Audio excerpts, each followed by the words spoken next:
So in this video we're going to talk about factoring and the first way that we're going to factor is we're going to be factoring by grouping. So what we're going to do is we're going to have a polynomial with 4 terms in it and we're going to separate it into 2 binomials. So we're going to split it right down the middle. And then we're going to factor each then we're going to factor a GCF out of each binomial and then separate them, and after we factor out that GCF we will end up with two of the same binomials. If those binomials are not the same, then we have done something wrong and we need to go back and recheck our work. And then after we factor out GCFs, we will write down the factors of each for the polynomial. So if we look at this first example, we're going to split this right down the middle. So we're going to split it up like this. Make sure our signs are in the right, or make sure we have our signs with the right term. So every term has a sign that goes with it, and it's always a sign in front of it.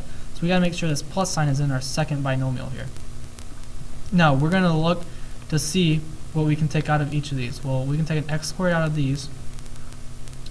So when we take an x squared out, we're left with 3x minus 1. Here we're going to take out a 9, or a 3, sorry, a 3. When we take out the 3, we are left with 3x minus 1. So we got to make sure these two binomials match up after we take our GCF out. If they don't, remember we got to go back and check our work to make sure we did things right. So one factor is going to be 3x minus 1. Okay, so we're going to take one of these and make it one of our factors. Now our other factor is going to come from our GCFs. So we're going to take our GCFs and combine them. So it's actually going to be x squared plus 3. So these are our two factors. Please make sure your attendance is submitted before your meeting. Please make sure attendance is submitted. Thank you.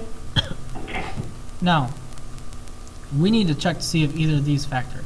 Well, 3x minus 1 is not going to factor because x is to the first power here. Here we have x squared, so there's a possibility that this could factor. The only way that this can factor is if we have the difference of 2 squares, meaning we have to have a perfect square here minus a perfect square here. We can see we don't have the minus sign, so we definitely aren't going to be able to factor this. So we can move on to the next problem now. Once again, we're going to split this halfway, or right in the middle. In our first binomial, we can factor out a y squared. So the GCF of our first one is y squared, and we're left with y plus 7.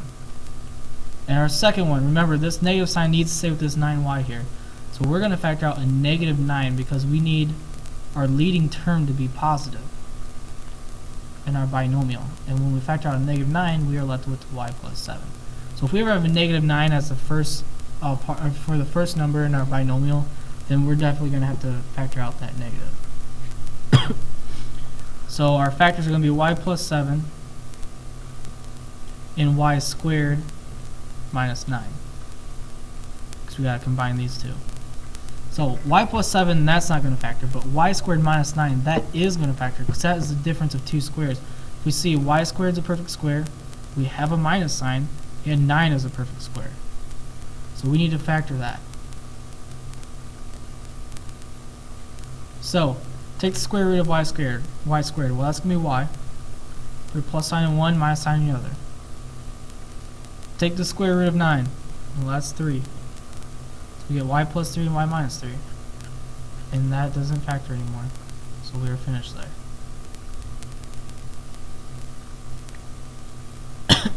Next, once again, we are just going to separate this right down the middle. And we're going to factor c squared out of our first binomial. So we have c squared. We're left with 7a plus b. In our second binomial, we're going to factor out a negative d squared. Because we got to take that negative out because our leading term here is negative. So we get d squared, and we get 7a plus b again. So these two match, so we're good there. So our factors are 7a plus b and c squared minus d squared. Well, 7a plus b, this is not going to factor, but c squared minus d squared, that might factor. So we got to see if that's the difference of 2 squares. Well, c squared is a perfect square, d squared is a perfect square, and we have a minus sign, so that does factor. So copy down 7a plus b, And now we need to factor c squared minus d squared. Well, the square root of c squared is c. We can put a plus sign on one and minus sign on the other. And the square root of d squared is d. And none of that factors anymore, so we are finished. So that's factor by grouping. Now for these here, we're going to treat these just the same as we would as the difference of two squares. So if we look, we have x to the fourth here. Any variable raised to the even power, so like 2, 4, 6, 8, 10, 12, and so on. Those we can take the square root of. Those are perfect squares. So if we would have something like x to the third or x to the fifth, those are not perfect squares, so we can't take the square root of them. So we're going to treat this just like the difference of two squares. So the square root of 16 is 4, and the square root of x to the fourth is x squared. We put a plus sign on one and minus sign on the other. We take the square root of 81, which is 9. Now we have to check to see if this factors again. Well, 4x squared, that's a perfect square. 9's a perfect square. But we have a plus sign, so we can't factor that because we cannot do the sum of two perfect squares. Here we have a minus sign, so we have the difference of two squares, so we can factor that. So we're going to have to factor that. And that factors to, the square root of 4x squared is 2x. Put a plus sign on one, minus sign on the other. Square root of 9 is 3. And we are finished with this one. Remember, you can pause this at any time if I'm going too fast. And remember, if you have questions on any of this, make sure you please come and ask during class or before after class sometime. Alright, for the next one here, we need to figure out how we're going to break up a to the fourth. Well, if we look at our middle term, we have an a squared. This middle term tells us how we're going to break up a to the fourth. So we need to break up a to the fourth into a squared and a squared.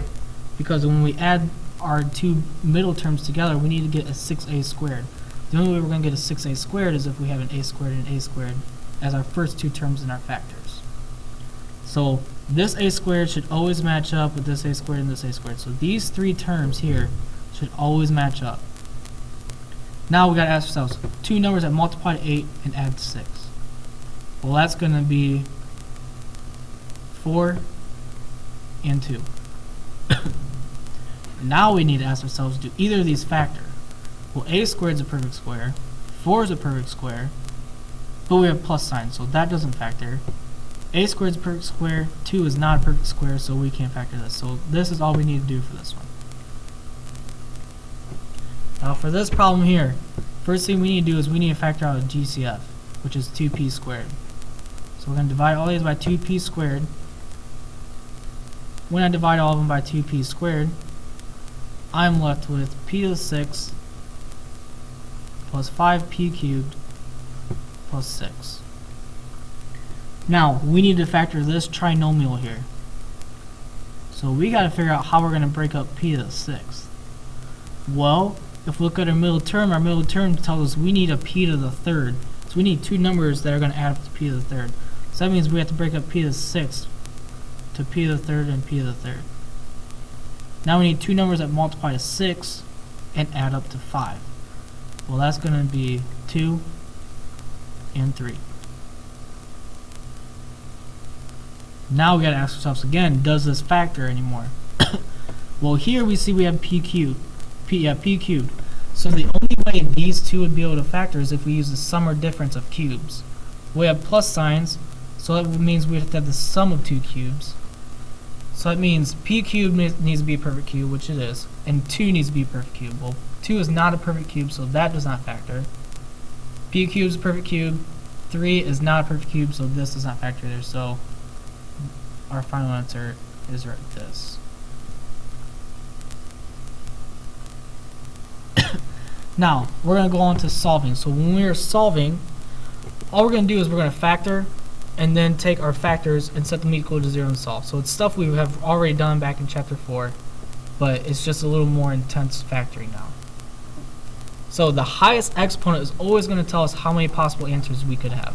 So if we look at the first example here, our highest exponent is 3, so the possible answers that we could have is 3. For this one, our highest exponent is 5, so we could have 5 possible answers for this. So, our first example here. Let's look to see how many possible answers we have. Well, our highest exponent is 3, so we could have 3 possible answers.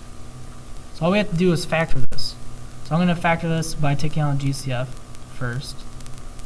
GCF is going to be y squared. So if I take out y squared, I'm left with y minus 5. Well, we can't factor anymore, so now we have to set each parenthesis equal to 0. Since we factored out this variable, we have to set this variable equal to 0. So if I set that equal to 0, I have y squared equals to 0. So y is going to equal 0. And here all we do is change this sign and we get a positive 5. So y equals 0 and 5. Well, we need 3 answers. Well, if we look here, we had y squared equals 0. So we actually have 0 twice here. So we can have at most 3 answers. We can never have more than 3 answers. So if we have 3 or less, then we're good.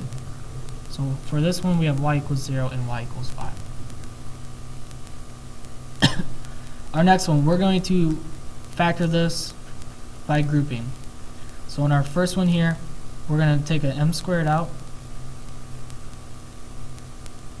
So when we take an m squared out, we're left with m plus 6. Here we're going to take a negative 4 out. So when I take negative 4 out, we're left with m plus 6. Well, these two match up, so we're good to go. So we have m plus 6 as one factor. We're going to combine these two, and we're going to get m squared minus 4 for another factor. Well, we see m squared minus 4, that can factor more. So we're going to factor that more. It's the difference of 2 squares right there. So that's going to factor to m plus 2 and m minus 2. And now we just need to solve all of this. So m is going to equal, we take the opposite of this, so the opposite of positive 6 is negative 6. Opposite of positive 2 is negative 2. And the opposite of 2 is negative 2 is 2. So m equals negative 6, negative 2, and 2. And I'm going to leave the rest of these up to you to solve, or you can look at the notes that I have put out on my website. If we look at this one here, all we have to do is multiply 3x plus 2 and x plus 4 together, set that equal to 48, and then we're going to have to solve for x. So that's all we have to do for that one. But due to time, I'm not going to be able to finish these last 2 slides, so try them on your own, and then check them on my website with the notes filled out.